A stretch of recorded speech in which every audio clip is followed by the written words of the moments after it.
సింహాల కుటుంబాన్ని ప్రైడ్ అంటారు. ప్రైడ్ అంటే ఒక 4-5 సింహంగులు, మగసింహం, దాని పిల్లలు, ఒక కుటుంబం అన్నమాట. ఆ కుటుంబంలో మగపిల్లలని ఒకలాగా ట్రీట్మెంట్ ఉంటుంది, ఆడపిల్లలకి ఒకలాగా ట్రీట్మెంట్ ఉంటుంది.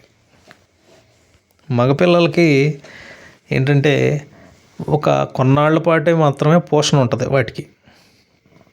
కొంచెం అది ఎదిగింది, కొంచెం కండ పట్టింది అంటే తల్లిదండ్రులు ఇంట్లోకి రానివ్వు, ఆ గుంపులోకి రానివ్వు.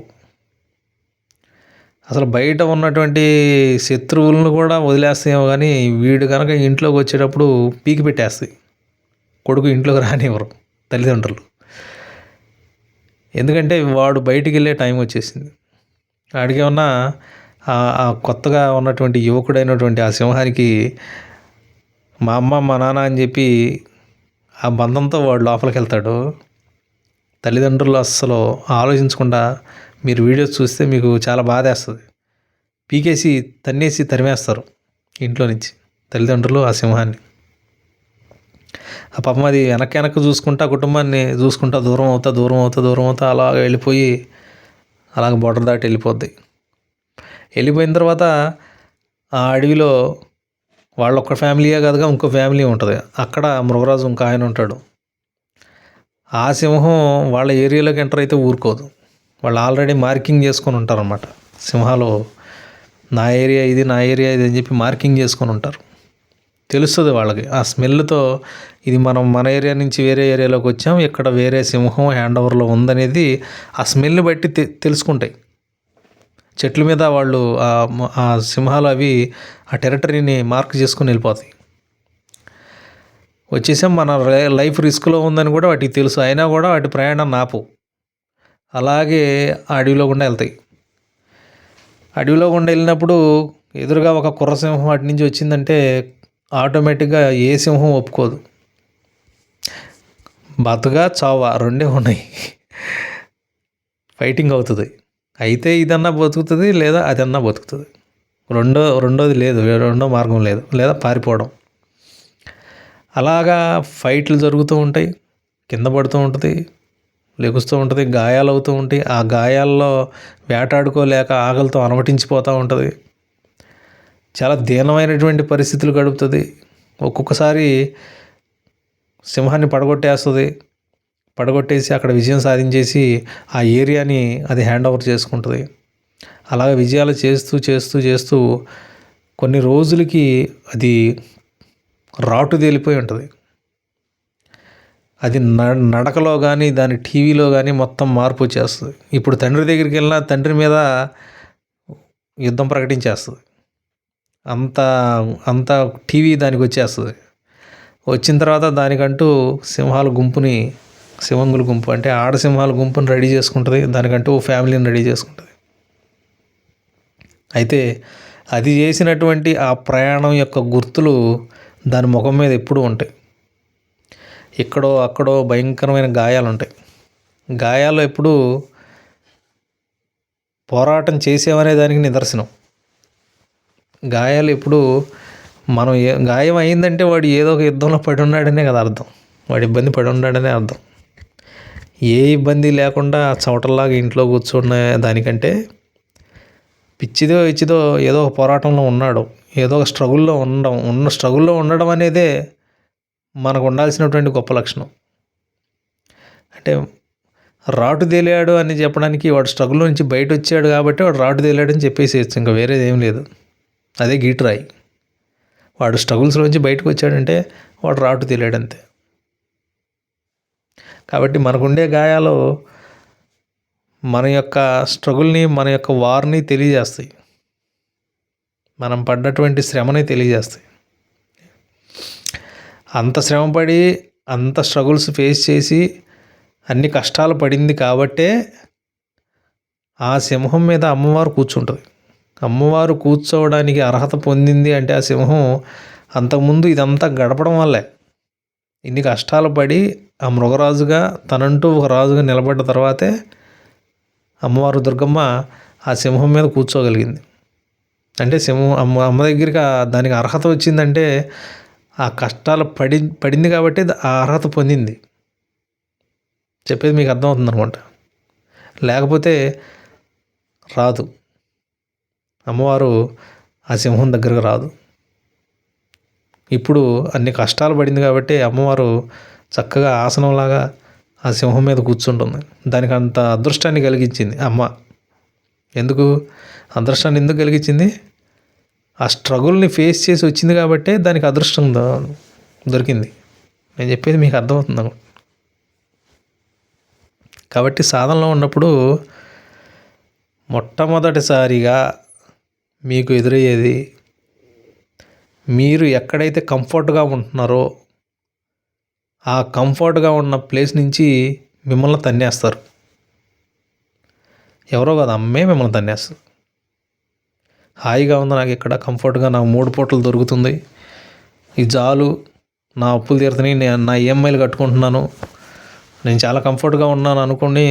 మీరు శక్తి సాధనలో ఉన్నప్పుడు మీ కంఫర్ట్ లెవెల్ని రెండో రోజు తెల్లారేసరికి మీ కంఫర్ట్ లెవెల్స్ అన్నీ మారిపోతాయి.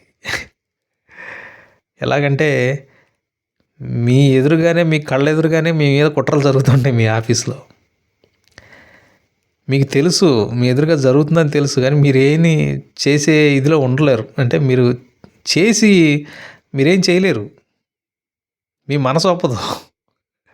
వాళ్ళకిలాగా దిగజారి చేయడానికి మీకు మనసు ఒప్పదు. అలాగని ఈ పనికిమాలిన జాబ్ కోసం వీళ్ళందరితో పోరాడాలా అని చెప్పి ఒక ఆలోచనలోకి వస్తారు. ఏదో ఒక విధంగా మిమ్మల్ని ఆ ప్లేస్లో నుంచి కదిలించేస్తుంది. ఎక్కడైతే కంఫర్ట్గా ఉన్నారో అక్కడి నుంచి ఖచ్చితంగా మిమ్మల్ని కదిలిస్తుంది. కదిలిచ్చేసి మిమ్మల్ని స్ట్రిప్ చేసి పూర్తిగా లోన్లీగా ఒక చోట ఖచ్చితంగా కూర్చోబెడుతుంది. శక్తి సాధన చేసేవాడి జీవితంలో జరిగేది, మొట్టమొదటిగా జరిగేది ఇదే. మీరు ఐసోలేట్ అయిపోయి ఎటువంటి క్లూ, ఏం చేయాలో తోచని పరిస్థితి ఎదురవుతుంది. ఎలాగ ఎదురవుతుందంటే, దిక్కు లేదు, ఎటు లేదు, డైరెక్షన్ లేదు నా జీవితానికి అని చెప్పి మీరు ఏం చేయకుండా అలాగ స్టబ్బన్ అయిపోయి అలాగ నిలబడిపోయి ఉంటారు, స్టాగ్నేట్ అయిపోయి. అలాగ అవుతుందంటే చెప్తున్నా, మీ జీవితాన్ని స్టీరింగు అమ్మ తీసేసుకుంది. మీరేం చేసినా మీరేం చేయలేరు. మీరు ఎంత ప్రయత్నం చేసినా మీ దగ్గరికి ఏది రాదు మీరు కోరుకుంది. మీరు ఎన్ని రోజులు ఆ స్టాగ్నేట్ పీరియడ్లో కొన్ని రోజులు గడిపి ఆ జీవితాన్ని మీరు పూర్తిగా ఆ బిటర్నెస్ని, ఆ చేదుని పూర్తిగా దాన్ని డైజెస్ట్ చేసుకొని, చేదును కూడా చాలా హ్యాపీగా, అంటే దాన్ని హ్యాండిల్ చేయగలిగే స్థాయి వచ్చినప్పుడు మిమ్మల్ని ఒక డైరెక్షన్ పెట్టేసి మిమ్మల్ని వదిలేస్తుంది పైకి. అంటే మీరు విల్లును కనుక వంచేసి వదిలితే ఎలాగ వెళ్తుందో అలాగా స్పీడ్గా మీ జీవితం వెళ్ళిపోతుంది. మీకు అర్థమవుతుంది, ఇక నాది ఆగదు, బండి వెళ్ళిపోద్ది ఖచ్చితంగా, నేను అనుకున్నది చేయగలుగుతాను, ఇది మన చేతుల్లో కాదు అమ్మవారి చేతిలో ఉందని మీకు అర్థమవుతుంది. శక్తి సాధనలో ఉన్నప్పుడు ప్రతి ఒక్కళ్ళ జీవితంలో జరిగేది ఇదే. మీకేదో మీరు మంత్రం తీసుకోగానే మీకు అన్నీ వచ్చి పడతాయి అని చెప్పి మీరు అనుకోవద్దు. అన్నీ వచ్చి పడవు, మీరు కోరుకున్నవి అసలు పడవు. మీకు ఏది అవసరమో అదే వచ్చి పడుతుంది. బాగా గుర్తుపెట్టుకోండి, మీకు ఏది అవసరమో అదే వచ్చి పడుతుంది.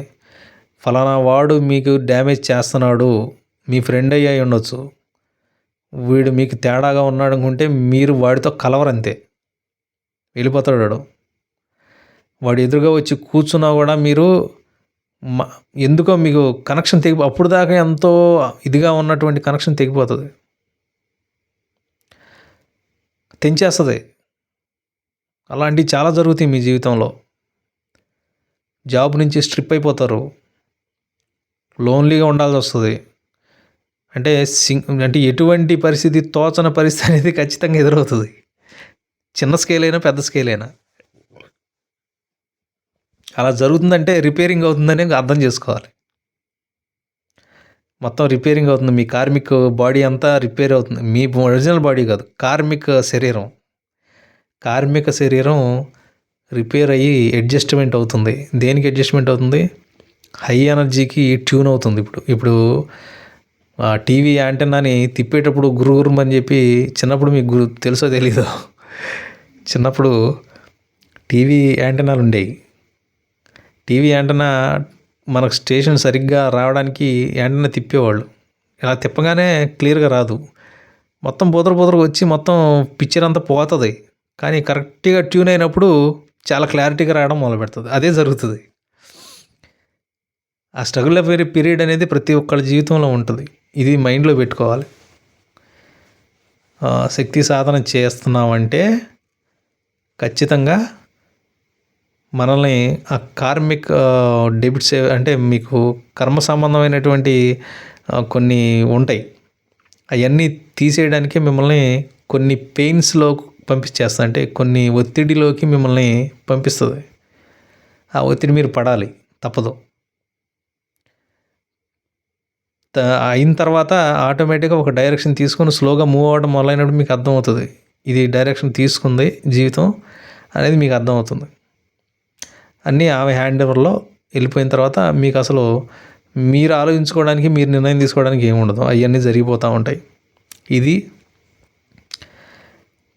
నేనే కాదు, ప్రతి ఒక్కళ్ళు చెప్పేదే ఇది.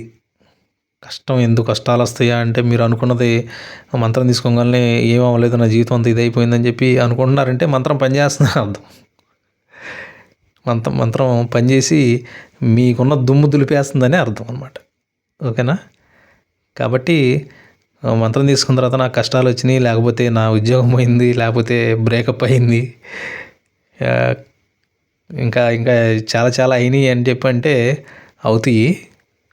ఎందుకు అవ్వాల్సి కాబట్టి అవుతుంది. ఎందుకంటే మిమ్మల్ని బెటర్ ప్లేస్లో పెట్టాలనుకున్నప్పుడు పాత ప్లేస్ని మీ ఒంట్లో కూడా ఉంటుంది అన్నమాట. అది మీరు ఉన్న ప్లేస్లు చేసిన కర్మల తాలూకు ఉన్నటువంటి అన్నిటినీ ఆ తోలులాగా అంటుకొని ఉంటాయి. తోలు తాట తీసినప్పుడు ఎలాగ మంట పడుతుందో అలాగే మంట పడుతుంది. కాబట్టి అవి పడాలి, తప్పదు. పడిన తర్వాత రిజల్ట్ అమ్మ చేతిలోకి వెళ్ళిపోయిన తర్వాత దాని రిజల్ట్ అలాగే ఉంటుంది. కాబట్టి మీకు కూడా మీ సాధన ప్రతి ఒక్కరు జరిగేదే, అందరం మనం కొత్తగా చెప్పేది లేదు. మీకు కూడా ఇలాంటివి జరిగి ఉంటే మీరు కామెంట్లో పెట్టండి. జై శ్యామ, జై మా కాళీ.